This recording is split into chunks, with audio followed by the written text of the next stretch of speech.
for where they're at, anything short of making it to the final. And honestly, I mean, they kind of should win. Like, it's a real disappointment. Making it to the final means they can continue in this like current project. And not making it means you about to lose your job. Okay.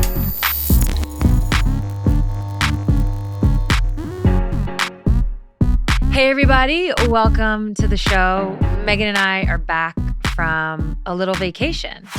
That's right. We took some time off, but did we? Did we? I think we need a vacation from the vacation already. We were in Europe. We had a great time. We actually had an interaction with, I wish we had like a name for the people that listen to us, like the ATMers. I don't know. That's a work in progress. Call us. Let us know. Yeah.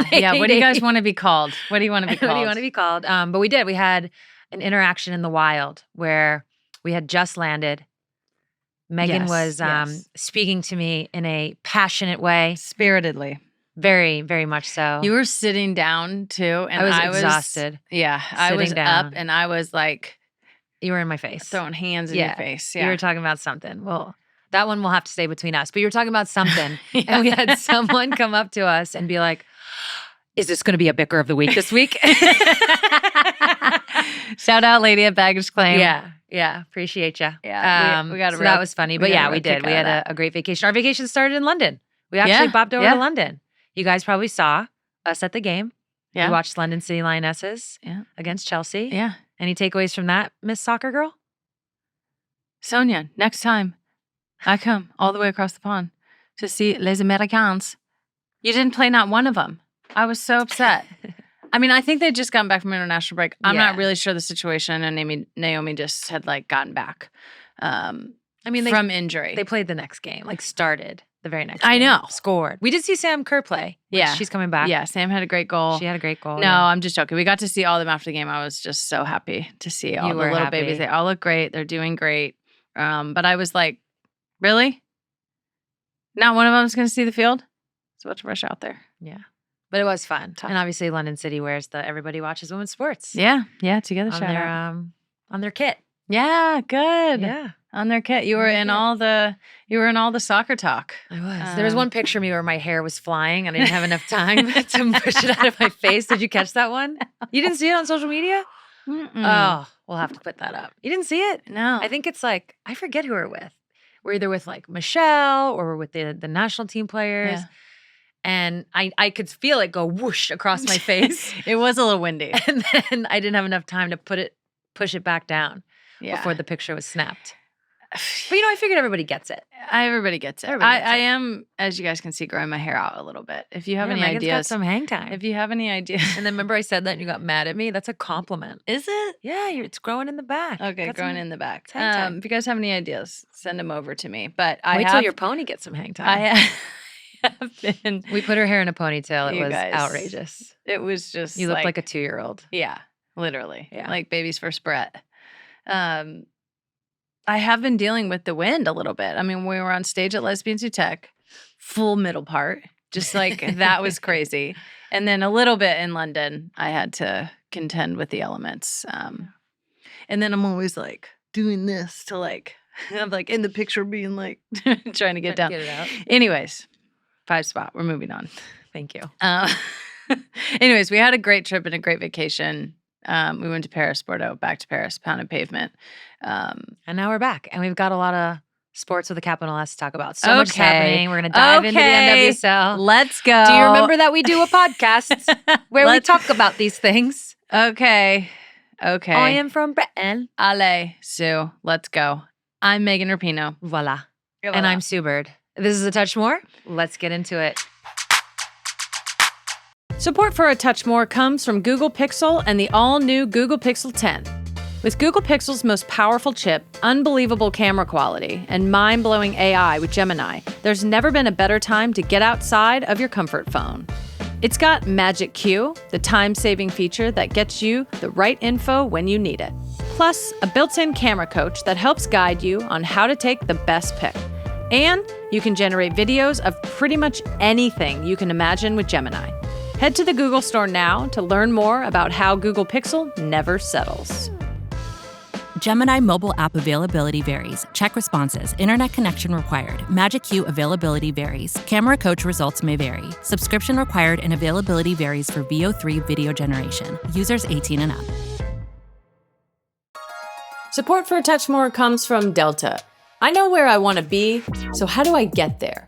It's the question at the start of every season. It begins with small steps, and every step propels you toward new heights. Because there's always more to reach for. And Delta Airlines is there to help connect you to your full potential. That's why Delta is the official airline of the National Women's Soccer League, helping you get to where you need to be, from season kickoff to the championships. Support for A Touch More comes from Volkswagen. As the U.S. gets ready to host soccer's biggest moment, Volkswagen is helping people discover new turfs and new ways to play the beautiful game. From deaf and power wheelchair soccer to beach and futsal, Volkswagen is actively supporting all the communities and teams within the U.S. soccer ecosystem. They're supporting talent from across the U.S. soccer extended national teams and are focused on helping to give these less widely known forms of soccer a platform moving forward. From the pitch to the sand and everything in between, welcome to our turf.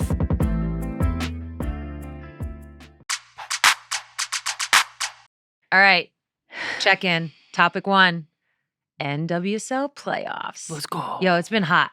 Yeah. It's been heated. There's been some bangers. Yeah. Just so everyone knows, we're recording this on Friday, the 14th. Yeah. And so we are recording a little bit ahead of these semifinal games. But like I said, so much has happened. There have been so much drama in the playoffs thus far. Some upsets. Megan Jeff Kassouf described it as a telenovela?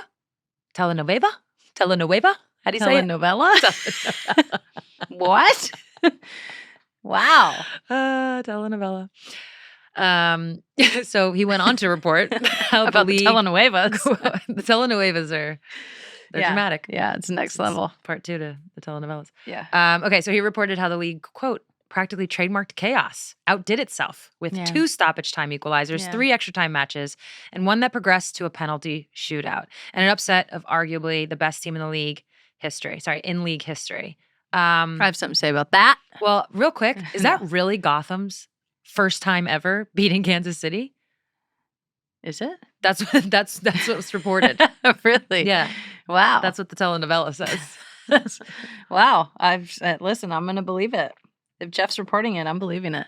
And it's only the second time Kansas City has lost at CPKC Stadium. That I believe. Yeah, that I believe. That's a tough place to play. What is, just like, okay, in all seriousness, we got a little bit of the jet lag giggles. We got the giggles. Is, like you at Cheval Blanc. Yeah, man. Tough. What is, I think best hour of my life. Yeah. What is your take on the NWSL as a whole from like a parity standpoint, how the playoffs are playing out? Are you surprised? What are you seeing?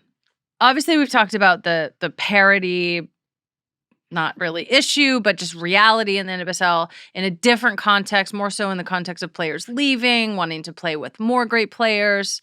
The NWSL, for lots of different reasons, has more parity across the league. There's more of a dispersal of all of the top players. Although this year, Kansas City smashed everyone and, by 20 plus points in the standings. But what it does provide, and this always happens around playoff time, is what Jeff said, is just total chaos because the teams are super close. And so you could be even sometimes, obviously, this is a little bit untrue this year because Gotham was an 8 seed and Kansas City, smashed everyone by so much. But you take out, one of the best players for Kansas City, and all of a sudden they're right there. And obviously, Gotham, I think, are not really an 8 seed. I think they underperformed to that spot. I think they were lower seed last year too. They underperformed to that spot as well. Eventually bowing out in the semifinals last year. But I think Gotham is like a lot better than an 8 seed. And with that kind of roster, honestly, they're arguably the best team or the most stacked team. And it just provides for excitement, I think. Soccer is a game where anything can happen all the time. But yeah, if you're like, Chelsea in the WSL, you're not going to be losing to a bottom of the table team. Like, you're just not going to. So for me, the parity when it comes to playoffs is so much fun because every game is exciting. Like it's going to overtime. You're getting late goals. You're getting the kind of performances that you can only get when everything is on the line and you're getting to the last, final minutes. You're getting penalty kicks. You're getting big performances. You're getting saves. So I kind of like it in this context. I think it makes the playoffs something from a business perspective that's really easy to sell and that's exciting and that people can get into. And now, the craziness of last weekend is going right into this weekend. And it's like, what's going to happen? Great segue. Literally any of the teams could beat any of the other teams. And yes, there's home field advantage and that plays a part, but it's fun. Like I said, great segue. Yeah. Like I also said, once this pod comes out, we will know who is in the finals. So instead of doing like previews of the games, let's do it where like you tell the audience, the listener, like what does it mean for each of these teams to make it to the finals? So what does it mean for Gotham if they make it to the finals? What does it mean for them that they made it to the finals? I think Gotham has to make it to the finals. Ooh. And if they don't, it's like a real indictment on this current project. They underperformed, in my opinion, to the roster that they had all of the regular season last year. And I also feel like they underperformed in their semifinal against Washington last year. I thought they should have won that game. They underperformed all year. In my opinion, they're an AC. They should not be an AC. And beat Kansas City. Amazing. But in my opinion, I'm like, you have all these players. You've spent all the money. You've done all these things 2 years in a row. So if they don't make it to the final, like, what is it? What gives? So I think for where they're at, anything short of making it to the final, and honestly, I mean, they kind of should win. Like, it's a real disappointment. Making it to the final means they can continue in this like current project. And not making it means you about to lose your job. Okay. Maybe that's somebody's going to lose their job. Maybe that's how we should do this. All right. So next is the Washington Spirit. Making it to the finals means?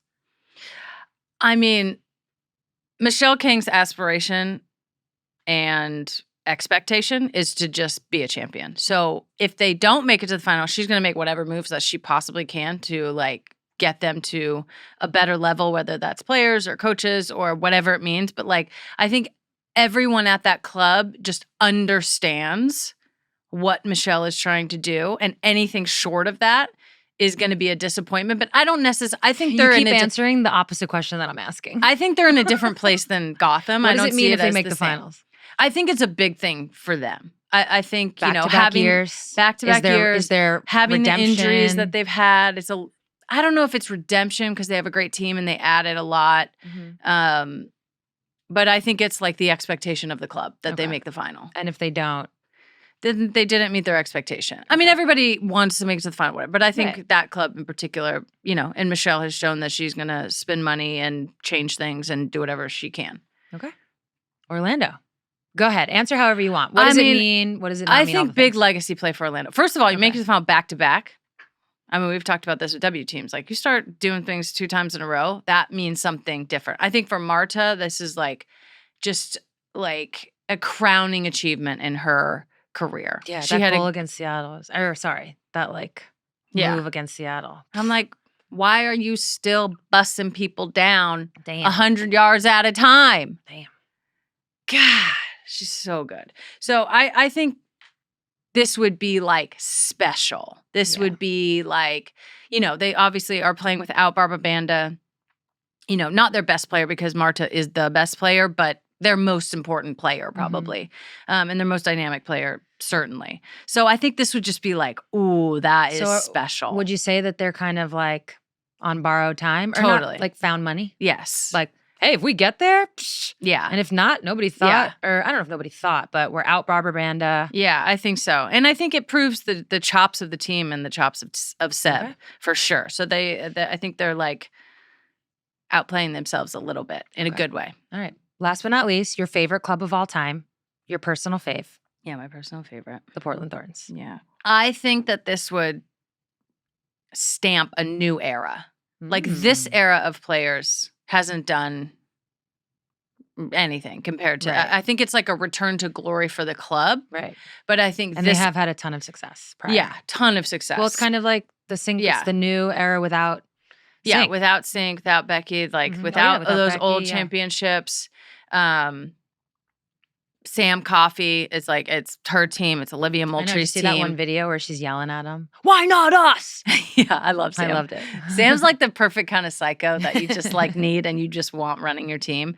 But I feel like for those two, Sam and Olivia, Sam Coffey and Olivia Moultrie in particular, it's like an opportunity for them to like, this is a different chapter, a next phase, a whole new legacy that they I can. Like that. They're putting their mark on. That they can own, and I think they know the weight of the club and how successful it's been in championships past, and now it's like they want that for themselves, and I love that for them. So it doesn't necessarily mean anything if they don't make it. No, I don't think it. No, okay, I really don't. I mean, it means they're still building towards something, and they're obviously one of the, the best clubs that the NWSL has had. But I think this would be a huge opportunity for them to, kind of like rewrite or just write a new legacy and narrative for this generation of players moving forward. Yeah, I think what I like hearing is for two of the teams, not making it to the finals could mean some change-ups. Yeah. For the other two, major. Or it's like for two of the teams, it would be major disappointment. For the other two, it would just be like a great success.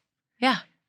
And that's interesting. And each of them are kind of, so Orlando's playing Gotham. Yeah. So that's, different tales, and the same for the Spirit and the Thorns. So I feel like the pressure is definitely on the Spirit and on Gotham. Yeah. And I'm getting that from what you're saying. And the loose is on Orlando and Portland. Yeah, that makes it interesting. It's fun. Yeah. Okay. So how about this? Name one player that's like, just like a key player, likely the best player, but a key player for each team, and then one player that you think could be an X factor for each team. And honestly, we'll see if you're right. Yeah. We're going to check your work on this one. I feel like for Orlando, it's Marta and Marta. Yeah. Like, no disrespect to the rest of the team, but I think they go as she goes. I think they need her to be her. And they also need her to, like, do the thing. Okay.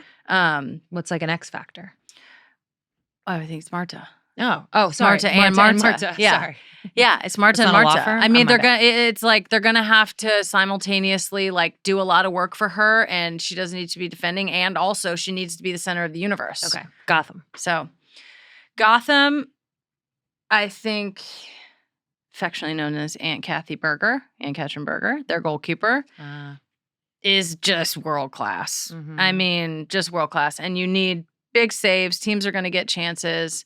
You need to be able to rely on that player, and I think she's really like such a foundation for them. And then I think Jaden Shaw is the X factor. Jaden's just different. Goal in Kansas City was great. I think she has the ability. Obviously, she's surrounded by a lot of great players, but I think she just has like a dynamic element that is different. She's creative. She gets in between spaces. So I think that's going to be huge for them. Okay. Next up, the Washington Spirit. I think that I'm gonna go with Aubrey Bledsoe, the goalkeeper. I mean, she's been coming up big last year and this year. She's got like the beeline on the penalty kicks and is stopping and saving them all. So I think that is gonna be like she's gonna have to play big. I think just throughout the game, and then I think Croy Bethune, X factor. Yeah, X factor, midfielder of the year last year. Didn't have probably quite the year, obviously, that she had last year, but again, gets in between the spaces, is so dangerous, great passer, sees all the little things. So I think they're going to need something special. Portland. Olivia and Sam. I feel in like. What order? Is that key player X factor? Sam is key player. Okay. Olivia's X factor. Yeah. Mama's scoring goals. I know. I mean, all of them. And I called her mama. She's like 5 years old. I know. She's been doing those Susan videos. Baby mama. Yeah, baby mama. Baby mama. I don't really like that either. Yeah, not really that either. I think Sam allows Olivia to do what Olivia does. So Sam just is holding it down and like totally locking up. Olivia can get higher up the field, super creative.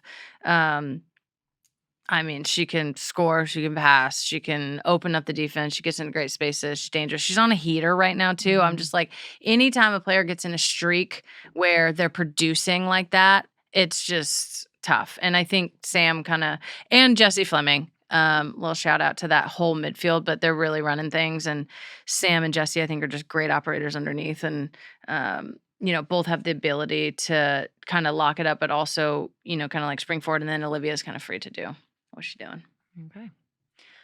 Something I noticed in the news, you actually brought it up already, like, is Temwa Chawinga the MVP? But the thing I noticed was, and it's something I want to talk about because we saw it with Nafisa Collier as well. It's when you have these players who are having these amazing seasons, who are in the MVP conversation, which Temwa was the MVP last year, right? Yeah. Yeah. So it's like, of course, it's not about, but the conversation shifts when they get hurt and their teams either play well or they don't play well. Mm-hmm. And I was curious if you had any thoughts on this, because clearly I do. Well, why don't you give us your thoughts? Oh, I don't like it. I don't think how a team performs in the middle of a season when their best player goes down is necessarily an indicator of whether that player is the MVP or not. I don't think it like makes a case. I don't think it breaks a case. I think for Nafisa, people were trying to say, oh, how important is she really? Because the Minnesota Lynx are winning.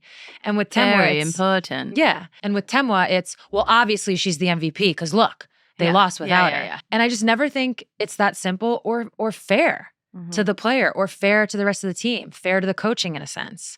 Like there's so much that goes into it. I think it minimizes too much in a sense. And this is a scenario where it's being built on both sides. So it's not really, I'm not like pro one, pro the other. I just don't like it. I don't like when it's brought up in the MVP conversations. Well, I'm like, is it the most It should valuable just be player or is it the most valuable team or the most valuable adjustments or the most valuable coach or the most valuable, it's just like, it's about the player. No, I think what I'm saying is I feel like it should just be simply about their play when they're on the field, when they're on the court and how the team functions. Yeah, I'm with you. Yeah. Yeah. And well, oh, then I'm like, I knew it. Well, and like if the team can't function without you, Well, do you want me it to just make the I guess argument? proves how good she is. But it also proves a lot of other things. I can make too. the argument on both sides. No, I think it says With a lot of other Nafisa- things. It can say a lot of different things. With Nafisa, I believe I said on this pod, with Nafisa, to me it showed, wow, great players should raise the level of their teammates.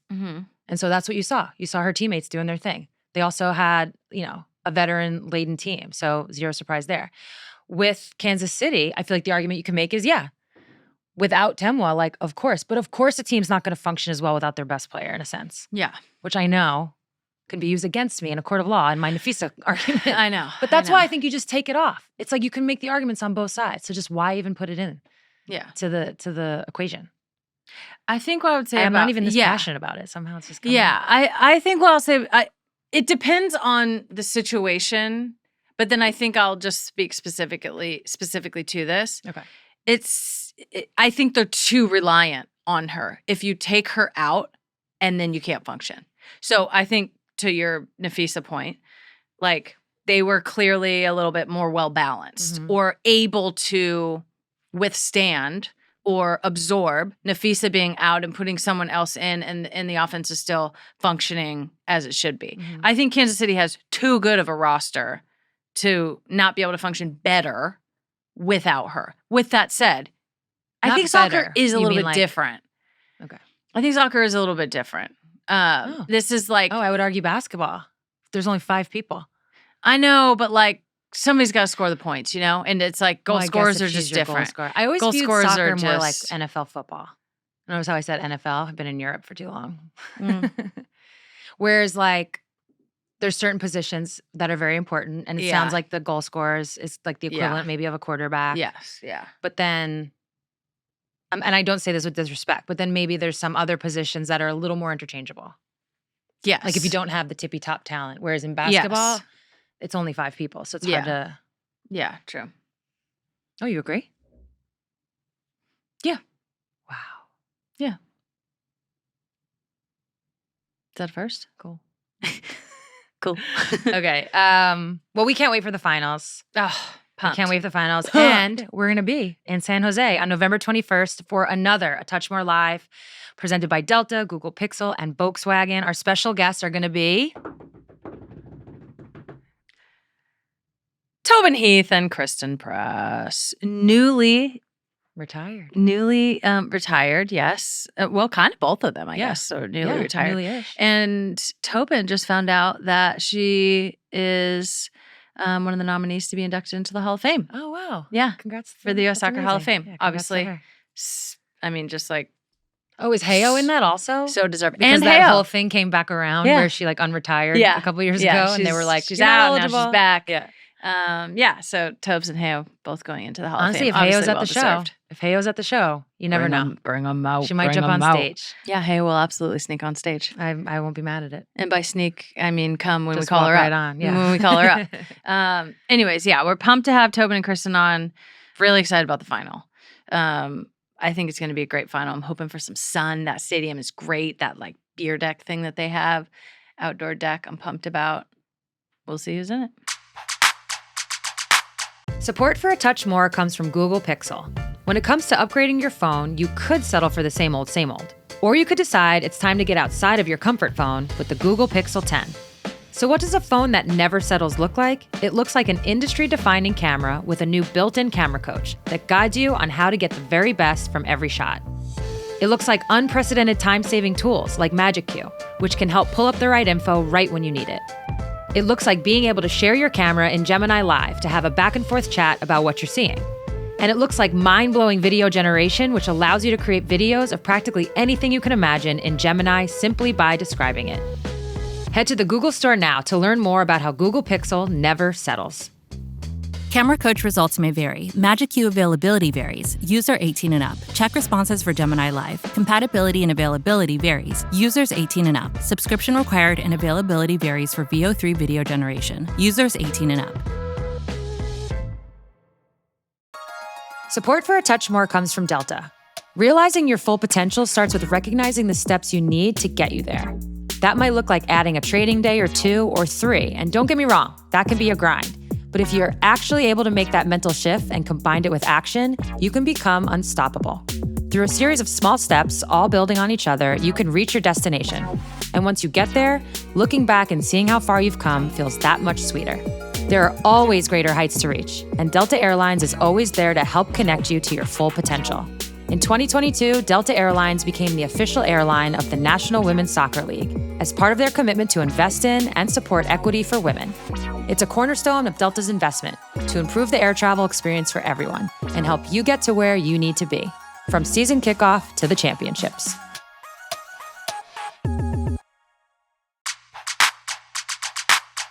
Okay, next up, yet another new competitive basketball league. Project B. Do you think it stands for Project Basketball? Remember when we were in France and we saw that store and it said Basket for Ballers? Yeah. That was the name of the store. But By the way, yeah, what was in the Basket for Ballers store? up on the second floor. We never went in. We only saw through the window. No, We should have because it was gone like a in. Foot Locker. Well, But just to check it out. Awesome. What caught our eye was a Chicago Sky, their blue jersey. Yeah, the blue jersey. And it was like, oh, is that an Angel Reese a number jersey? 5. And then right next to it. Caitlin Clark. Yeah. Yeah, it was cool. So their jerseys Anyways. are being sold. I wonder if they're getting revenue for that. Basket for Ballers in France. Anyways, okay, Project B. Lots of chatter around Lots of this. chatter, yeah. We missed a lot when we were gone. I know. Came home to some things. We came home to a lot of things. Just what we know about it so far. Project B is expected to launch in 2026. Yeah, so fall of 2026. next year. That will be its debut season in the fall. It'll go from November until April 2027, which is the off season of the W. So it's not going to be competitive in terms of actual season. There's going to be 6 teams of 11 players competing in 7 2-week tournaments across Asia, Europe, and the Americas. A lot of questions about that. And there will also be a Project B men's league. No. I don't know if that's like an announcement. Because Okay, there that's was, not and then it happening. got pulled, but it's like maybe later. Okay. That's my understanding of it. Can't imagine the NBA would be pumped about that. But No. Well, that was the whole like Maverick Carter, LeBron James, they're in it. Now they're not. And then it was like, oh, there's a men's league now. There's not. Now it's just women's. That's my understanding. okay. So that's where we're going to focus on the women's side anyway. Okay. Although I will say the Project B men's team of it all is somewhat interesting, but I'll circle back on that in a second. Okay. Honestly, the only thing that I think of, or the only question I have is, you said 7 2-week tournaments, Yeah. do the players get to go home on the in-between time? Yeah. Or do they have to like stay in practice? I don't know. That would be like the first question I have. And just for me right now, I think for you too. And I know you're going to get to like more information. I feel like we're in a information gathering moment. Okay. There's been a lot of like jump into conclusions, but I just want to like gather all the information before I have any like true take. So yeah, one of the first things that jumped out was, oh, do they get to go home in between these 2-week tournaments? Yeah. Or you're just like in a bag for months. I don't know.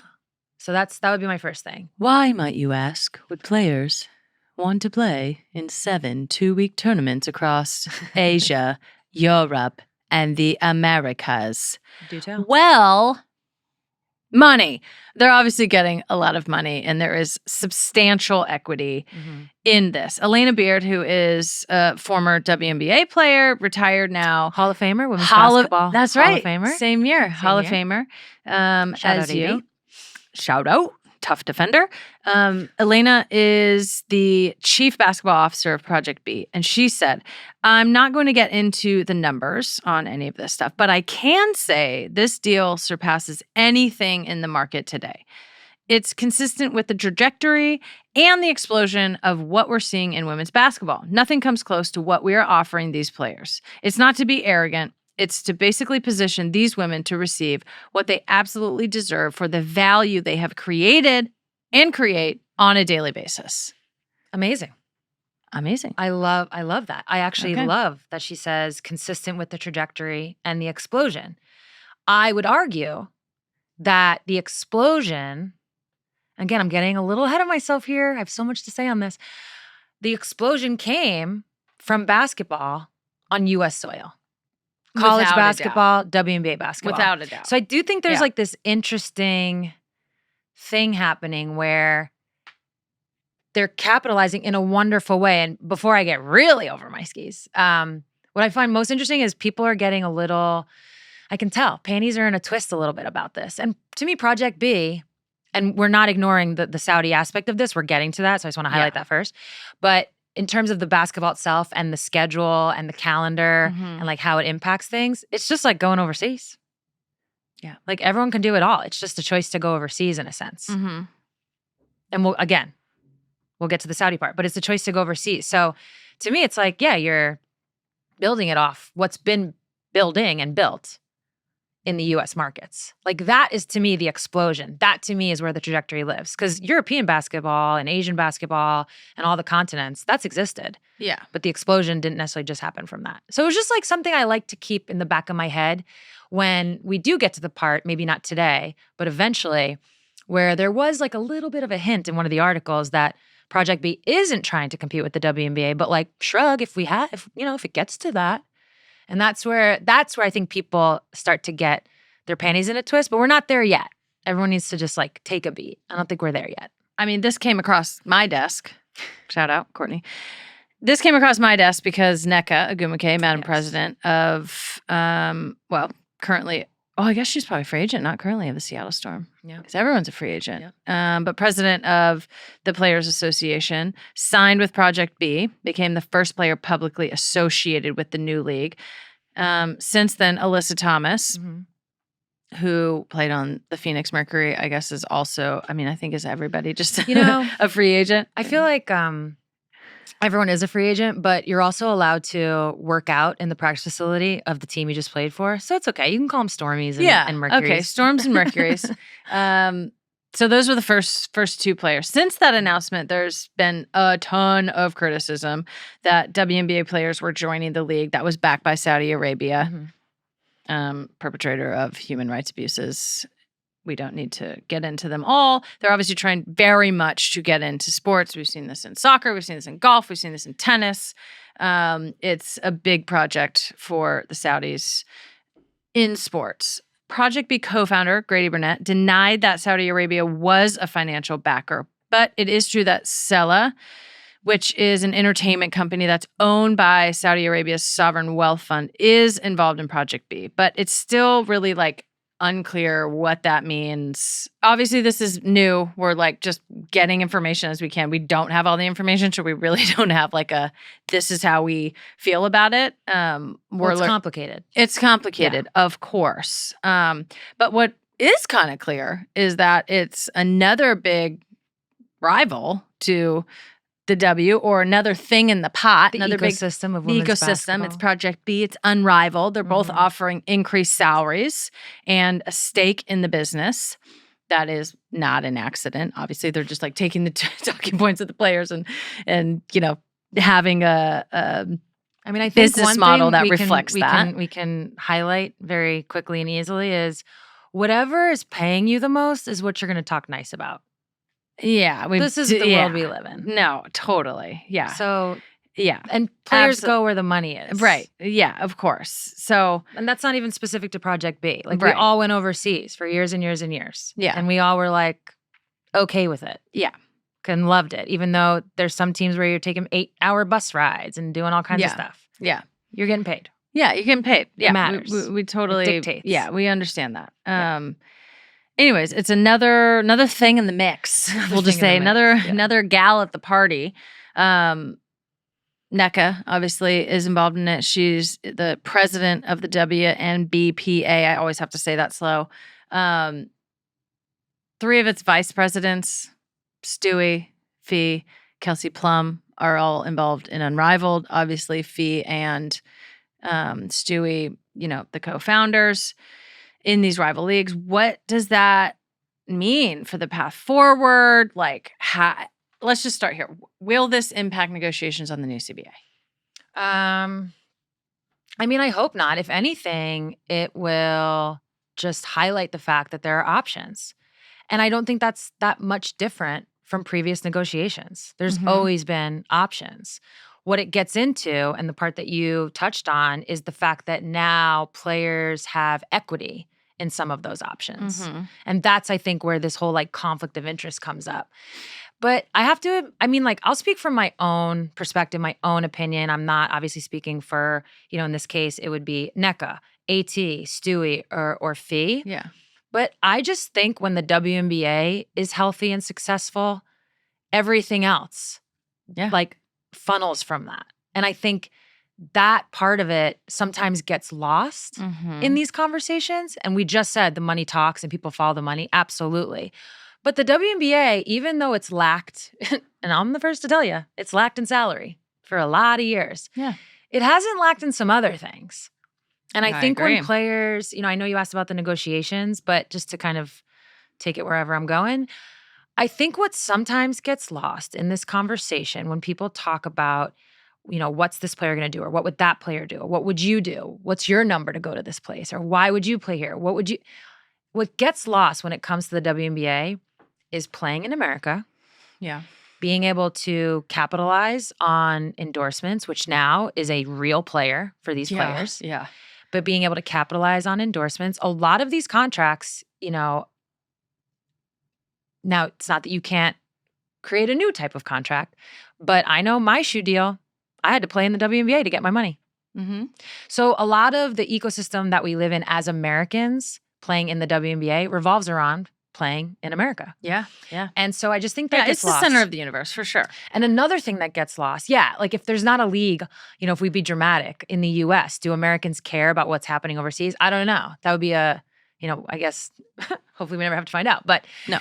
The other thing that I don't think gets talked about enough when it comes to people trying to guess what players would do. First of all, it's such an individual decision based on your finances, based on your life, where you are, how old you are, all the things. But second of all is, to piggyback off the building a brand, like you want to play in the best league against the best players and feel valued. And speaking for somebody that played in Russia, we played in EuroLeague and there was stakes to those EuroLeague games. There was also a lot of really bad Russian league games that we had to play in. And it can be mind-numbing. And nobody knows. Some of those EuroLeague games, by the way, are some of the best ever. I say this often. Yeah. That nobody got to see. Yeah. Nobody knows.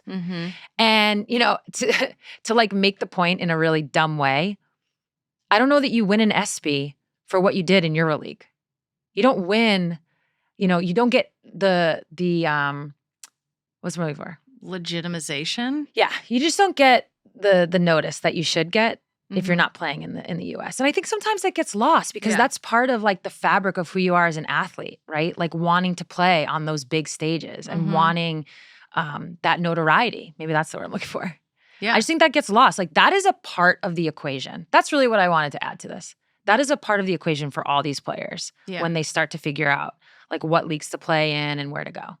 And, you know, I really am getting ahead of myself because, you know, back to the conversation we're having about Project B, right now it's not in competition with the WNBA. And that's where I feel like everyone needs to just like step on the brakes a little bit. You don't feel like it is. Unrivaled to me isn't in competition. It's more in competition with Unrivaled. It's more in competition with Unrivaled and FIBA basketball, like EuroLeague, EuroCup, and all the domestic leagues. Way more in competition. Now, those you're going to have to make choices. Like NECA and AT signing with Project B means they're not playing in Unrivaled, as far as my understanding goes. Yeah. There's no time for it. So we got to pump the brakes on the WNBA part of this. Yeah. I think there's, you know, notice that the WNBA can take, but I don't know that there's a conflict yet. Now, that brings us back to CBA negotiations. What will prioritization look like? Still, it sounds like Project B is going to be done in April. Sounds like they are strategically avoiding the WNBA season. Yeah. And you know, I think they know, the other leagues know, that the WNBA is the one that's legitimizing all of it. Like, I think to me, that's the biggest thing. We've seen this in soccer on the men's side. A number of years back, God, it's probably 10 or 15. China made a huge play in soccer. They were paying people crazy. There was a couple of players that went and they got paid nuts, and then they either sort of fell off or they came back. Saudi, obviously, is the one that's doing it right now. Cristiano Ronaldo plays there. A number of players have gone. Most players, I would say, haven't. They've made huge plays at all the biggest players. And to me, I'm like, why? Because you want to play in a legitimate league that actually means something in the fabric of people's knowledge in the sports world. Exactly. And that's the WNBA. Yeah. Period, point blank. There was a reason why you still came to play when you were getting paid 10x overseas what you're playing. 2, 3, 4, 5, 6, 7, 10x. Like, players still came and played because you're right. It's not that you're like dying for the ESPY, but you're dying to be talked about in the halls of American sports the way that people who play in legitimate leagues get talked about. Like that I think above all, yes, you want to make money. I want to make money. If I was a player, I'd be wanting to make money too. But you don't want to make it that expensive being completely irrelevant. Yeah. It's like, what's the point? Yeah. Especially if you're an American female basketball player, you are the best in the world. So it's not like you can just, go play anywhere and it doesn't matter. Like, if you don't play in the WNBA, who you playing against? That, to me, I think is the most important thing, and why, whether it's Unrivaled or Project B or whatever, even Europe still is just like second fiddle to the W, because it's the best. Got the best talent. It's the best thing. It has the best talent. It's the most legitimate place to stand against your peers and judge yourself as an athlete, which is ultimately what you want to do. Yeah.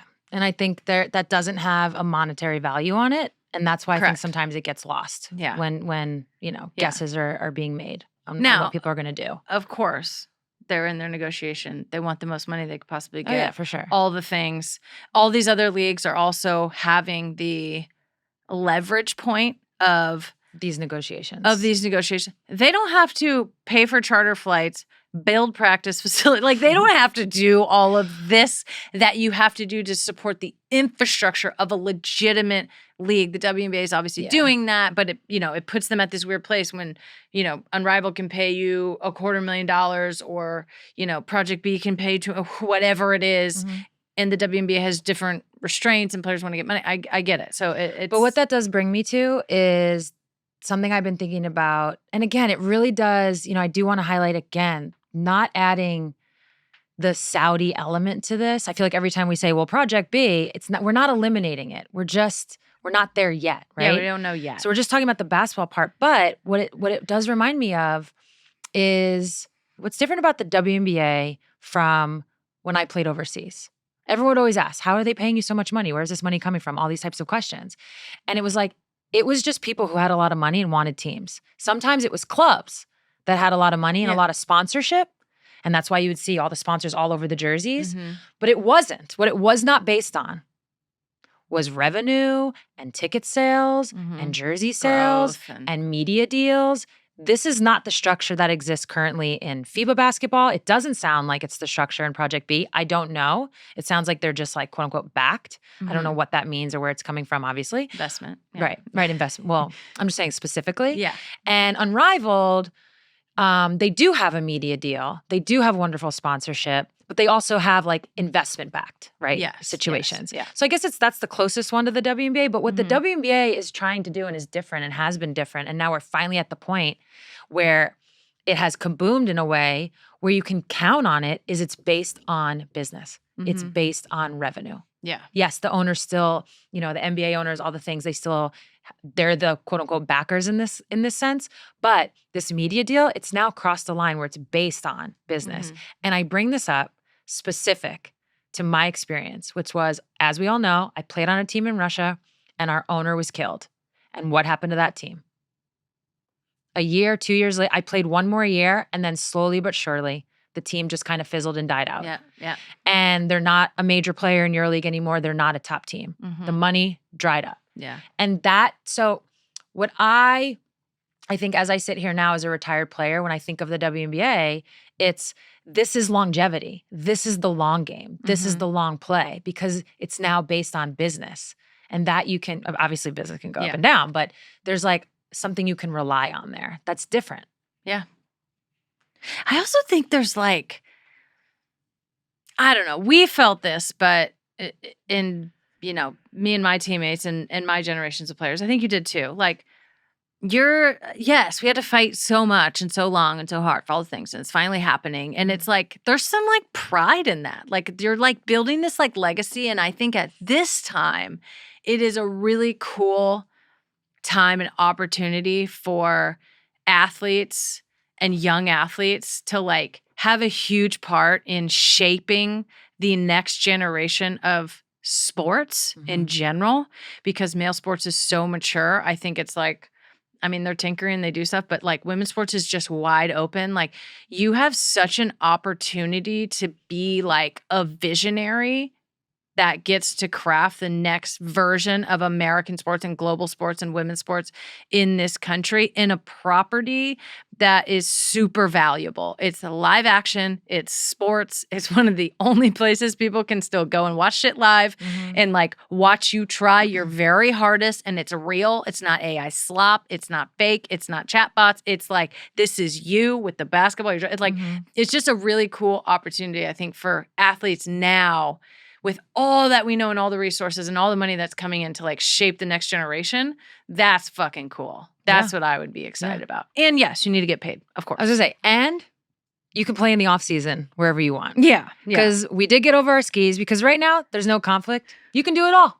You can do it all. You can do it all. And I am going to circle back on the Project B men's league and just the thought I had, which Put it was, in my ear, Sue. Put it in my ear. Well, I don't know. We don't know anything about it, so we don't know when it would be. Is it competing with the NBA in terms of calendar time? Is it, we don't know. Is it summer? We don't know. But it is interesting to me because the NBA is now going to Europe, and they're teaming up, from what I understand, with FIBA and getting involved with some of the bigger clubs that already exist, right? Soccer clubs, and then creating a men's basketball team, but also some of the big clubs. And by the way, Luka Doncic, Real Madrid. Yeah, so by the way, just so people understand a small little difference here that you might not know. For women, the EuroLeague, which is the top league, is run by FIBA. It's FIBA EuroLeague.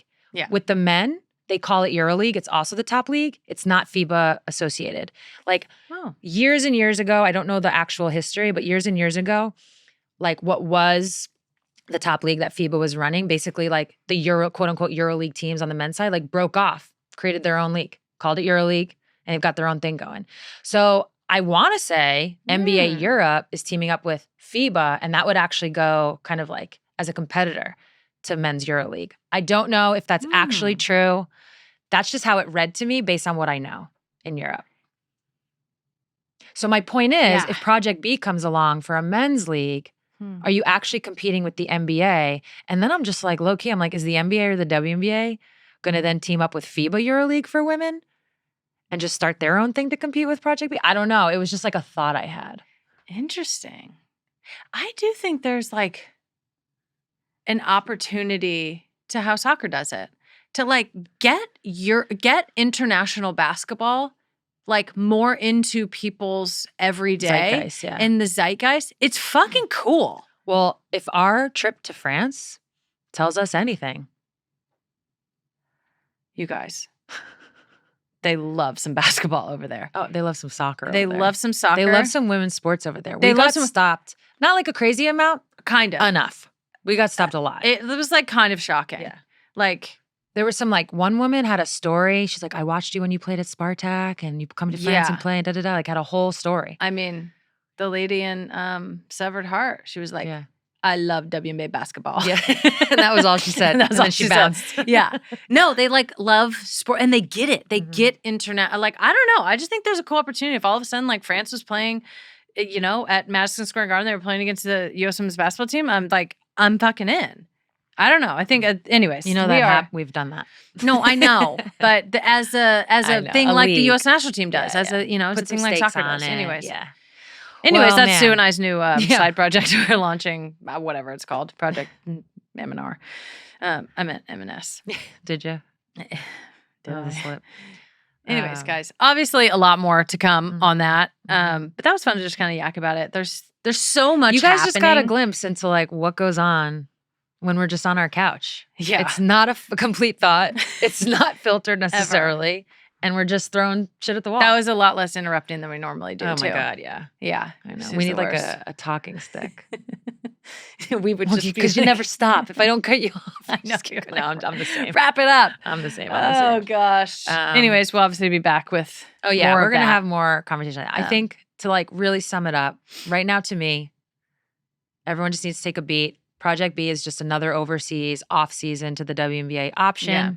and we will see how the backing of in terms of the money in Saudi Arabia, how that all plays out. Yeah, And we'll 100% be talking about it more. for sure. Yes. All right. Support for A Touch More comes from Volkswagen. Next summer, one of the biggest soccer tournaments in the world is coming right here to the US. And since 2019, Volkswagen has partnered with US Soccer, inspiring the next generation and helping people get more out of the game we all love. From deaf and power wheelchair soccer to beach and futsal, Volkswagen is actively supporting all of the communities and teams within the US soccer ecosystem. They're supporting US soccer talent across the portfolio of the federation, like Emily Spreeman of the deaf women's team, Raul Silva of the deaf men's team, and Alessandro Canale of the beach men's team. A partnership between Volkswagen and US Soccer just makes sense. It's the people's car, partnering with the people's sport. From the pitch to the sand and everything in between, welcome to our turf.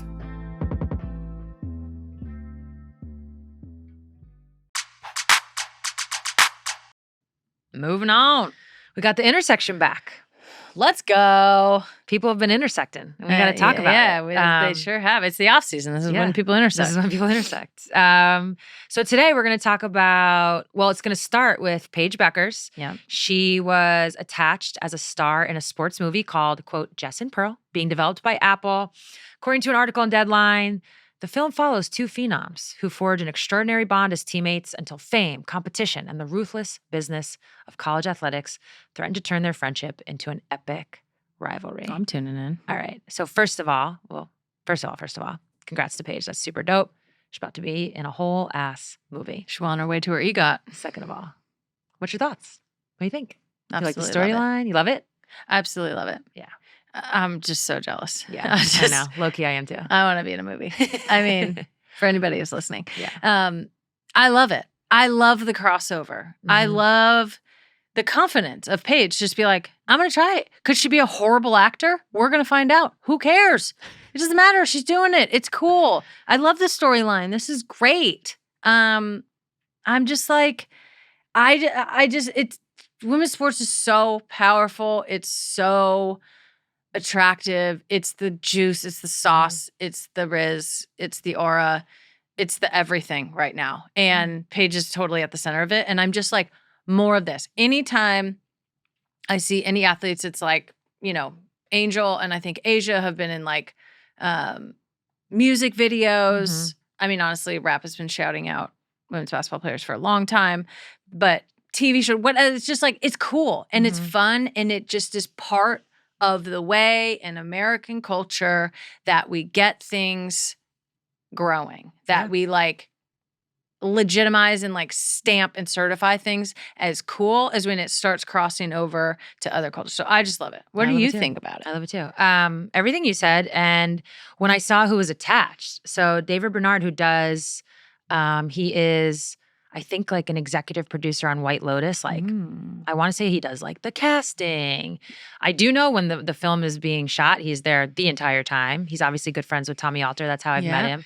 Having him attached to this is incredible. First of all, because of what you were saying in terms of like legitimizing, this is like the real deal. I mean, White Lotus speaks for itself. But also, in the little that I've gotten to know him, he loves women's basketball. I think he has like a connection through his mom. He's into it. He's into it. So this is, I think it's amazing. I think it's going to be handled with care, if you will, because he loves women's basketball and he has a ton of ideas. And it's really cool that I first met him through Tommy, like maybe like a year and some change, like a long time ago. And he was talking about just doing something then. Yeah. And now it's like actually happening. I just have so much respect for somebody who like wanted to get into women's sports, had an idea, and is really doing it. Because it's so easy to get derailed. Or it has been so easy to be derailed in our world. So that's pretty dope. You brought up wanting to be in a movie. And so I was curious if you could share.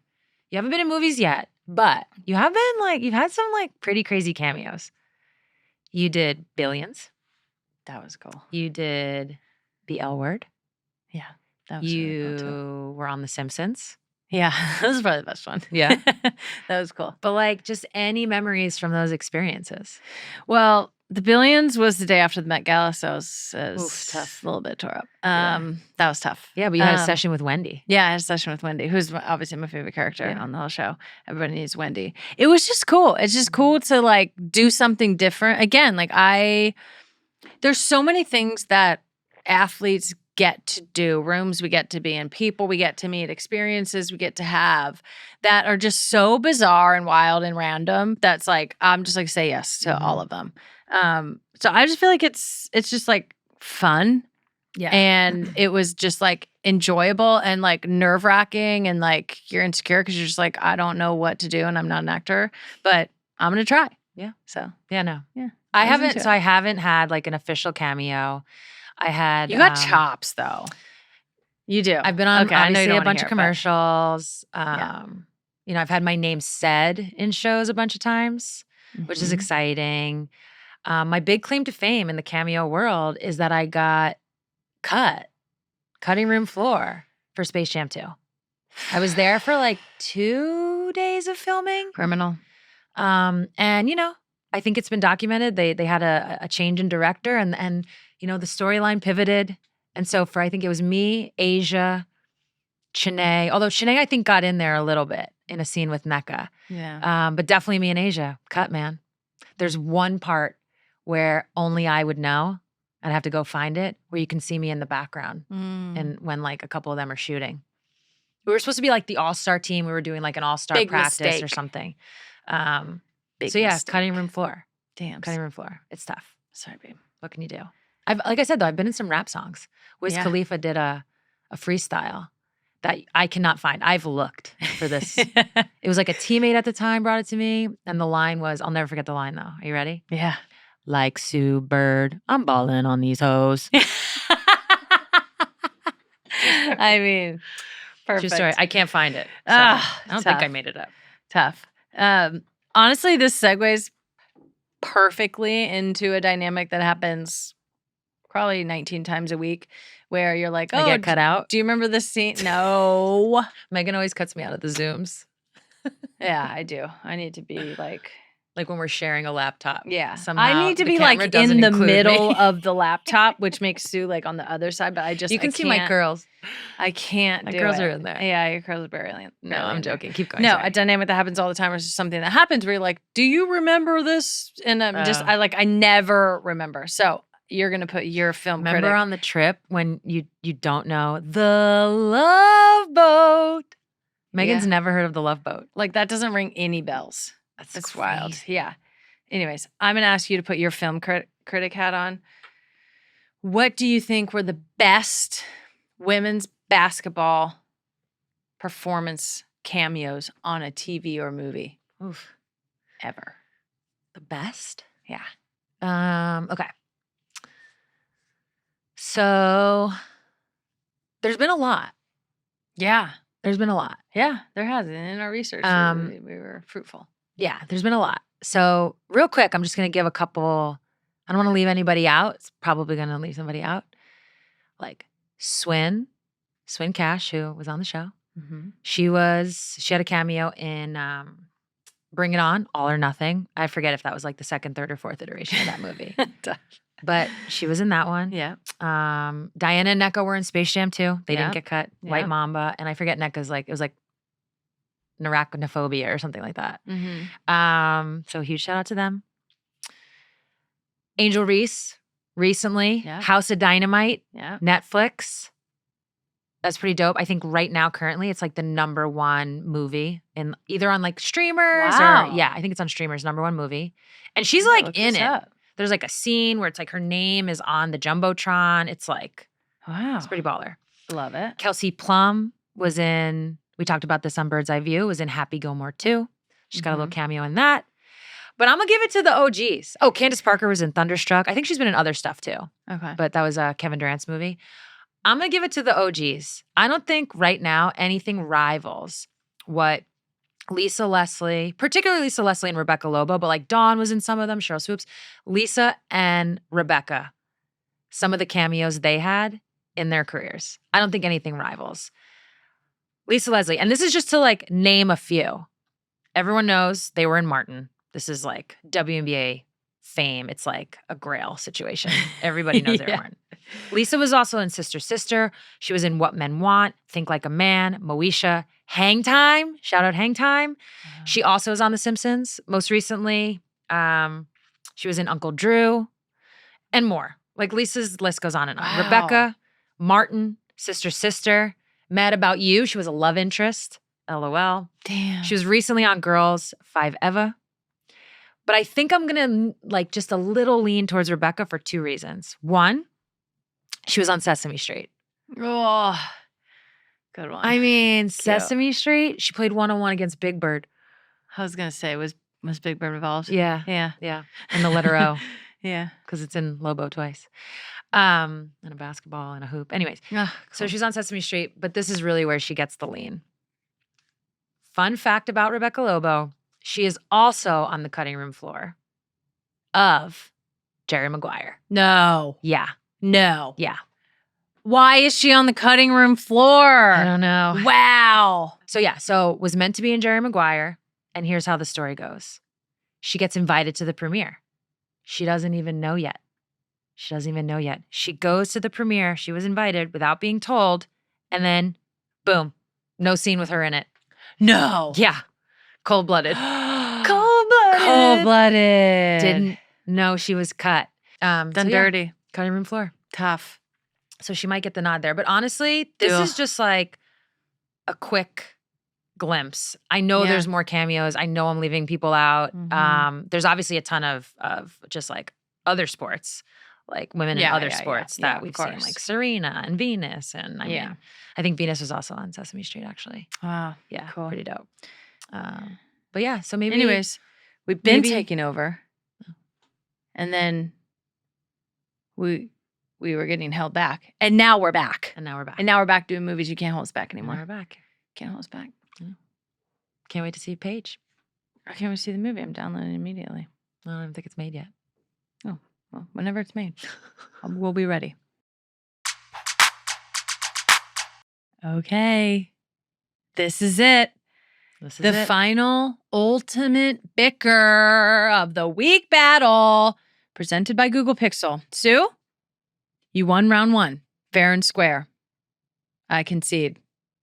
I won round 2, fair and square. You concede. This is the tiebreaker, okay? Whoever wins this battle gets to have Nano Banana go wild on the loser's picture. Sue, are you ready? You bet. Good one. This one's a doozy. Who's the more well-rounded athlete? A professional soccer player or a professional basketball player? It was a no-brainer. The basketball player, obviously. We can literally run further, jump, maybe I'm not sorry. just as high, but almost as high. In what world are you jumping as high? We're agile. We have to be really strong. We play, everybody on the court plays both sides of the ball the whole time. Have you seen the size do of a too, rim? which is No. different. Have you seen the size of the rim and the size of the ball and how you have to put the ball in that? And the size of your guys' goal and the size of your guys' ball? Have you ever tried to brush your teeth with your feet? We run with our feet. We're doing stuff with our Just feet. saying, the dexterity involved in doing skill work with your feet. is hard. Hand-eye. You know who plays soccer? People have bad hand-eye. Okay. Tough. That feels like it's personal. Because you know, as a basketball player when I was younger. Because I've seen you brush your teeth with your hands. That's really what it is. Okay. This one is for all the marbles. We're going to chat with Gemini to help settle this debate for us because it's getting too personal. Hi, Gemini. Who is the more well-rounded athlete? A professional soccer player or a professional basketball player? That's a fun question. Both professional soccer and basketball players have incredible athletic abilities, but they're well-rounded in different ways. Soccer players need amazing endurance, agility, and footwork, while basketball players excel in jumping, speed, and hand-eye coordination. It really depends on what you mean by well-rounded. Well, who's more well-rounded athlete between Megan Rapinoe and Sue Bird? Megan Rapinoe and Sue Bird are both incredible athletes with amazing careers. It's tough to say who's more well-rounded because they excel in different sports. Rapinoe is a legendary soccer player, known for her skills, leadership, and activism. Bird's a basketball icon with a long list of achievements, known for her playmaking and longevity. Sounds like a tie to me. We both win? Or maybe we both lost, which means we both get to have some fun with Nano Banana now. I've got the photo you sent me. Let me pull it up for you. Ooh, she's so serious. I'm using Nano Banana and the Gemini app to make a picture of you as a rock star performing on stage. Okay, here's what Nano Banana came up with. Honestly, it's amazing. Honestly, it looks like my statue. It's like not that far off. Look at the hair. The hair's good. Even if I won, I'm posting that. Is this your new profile pic? Maybe. Okay. Huge fan of that. You look good. I loved it. You look Thank great. you. You You did me a solid. You did me a solid. Yeah. I know I look good. Now it's my turn. I know you'd want to be up there. Now it's my turn. Okay. Okay. This is the photo you sent me. She's also very serious. I'm using Nano Banana and the Gemini app to make a picture of you as a magician pulling something out of a hat. Okay, let's see what we get. Well, I hope you like rabbits. Okay. First of all, You great love your tuxedo. tux. Great tuxedo. I look amazing. My jawline, my cheekbones, great. You have a fresh hair, haircut. Good. Fresh haircut. Good shoes. I like rabbits. Yes. What if I was a magician? That'd be amazing. I mean, it really nailed your Yeah. forehead kind My of. Yeah, I know. like the way you raise your brows. The lines. Yeah. That's like my exact ranks. It really Yeah. nailed you. Good. Okay. Nano Banana. Bravo. Okay. Well, that was wild. I had a blast doing that. I'm going to be using Nano Banana in my Gemini app a lot more, to be honest. And we have to share this. We have to share this with the people. So both of these photos will be on a Touch More Instagram story. So you can go check them out. Thanks to Google Pixel for helping us settle the ultimate Bicker of the Week battle. Thank you, Google Pixel. Just a touch more, a little bit. Just a touch more. Yeah. And now for a touch more, I'll ask myself, Sue, what do you have a touch more time for today? Do tell, Sue. Sandy Brondello, who was named the new head coach of the Toronto Tempo, had her on Bird's Eye View. Yeah. We all saw that. She talked about how she turned down money to take that job. And, one of the reporters said, quote, just like any other top free agent, Brondello had to outline her priorities. For some, the top priority is location. For others, it's money. And then there are those who only care about the fit and winning. In the end, Brondello fell into the latter category. Again, on Bird's Eye View, she talked about, building a franchise from scratch, but building a franchise in another country. One that's like, in the Commonwealth with Australia. Mm-hmm. So, and that's where Prince Harry got into some trouble, wearing that Dodgers hat. That's another story.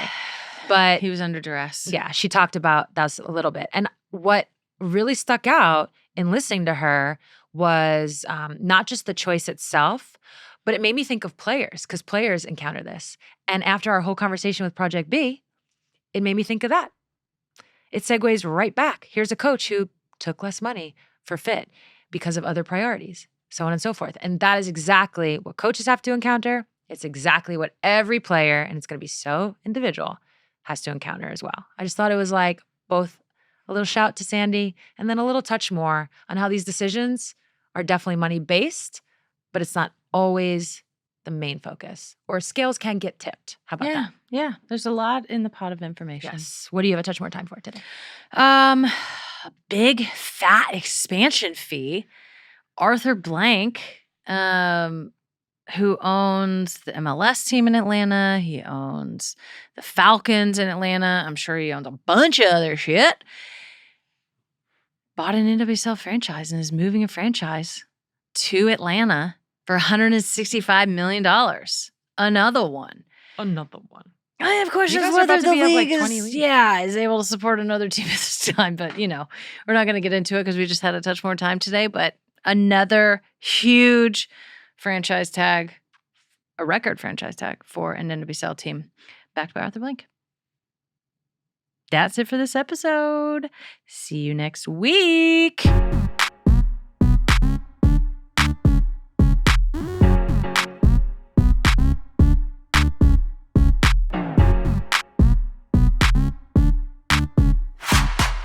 Thanks to Google Pixel for their support. If you're tired of settling for the same old phone, it might be time to switch to the Google Pixel 10. It's got the time-saving Magic Cue, which gets you the right info when you need it, a built-in camera coach that helps guide you on how to take the best pic, and the ability to generate videos of pretty much anything you can imagine with Gemini. Head to the Google Store now to learn more about how Google Pixel never settles. Magic Cue availability varies. User 18 and up. Camera coach results may vary. Subscription required and availability varies for VO3 video generation. Users 18 and up. Thanks to Delta for their support. When you unlock your full potential, you get to meet a version of yourself you might have never met otherwise. And as the official airline of the National Women's Soccer League, Delta Airlines is there to help connect you to your full potential, to help you grow and recognize the power you have to change yourself, your team, and the world around you. Delta is dedicated to helping you get to where you need to be, from season kickoff to the championships. Support for A Touch More comes from Volkswagen. With the biggest tournament in soccer right around the corner, Volkswagen is partnering with U.S. Soccer to help everyone get the most out of the game we all love. It's the people's car, partnering with the people's sport. From deaf and power wheelchair soccer to beach and futsal, Volkswagen is actively supporting all the communities and teams within the U.S. soccer ecosystem. They've signed U.S. soccer talent as ambassadors from across the portfolio of the Federation, who will be helping to give these less popular forms of soccer a platform moving forward. From the pitch to the sand and everything in between, welcome to our turf.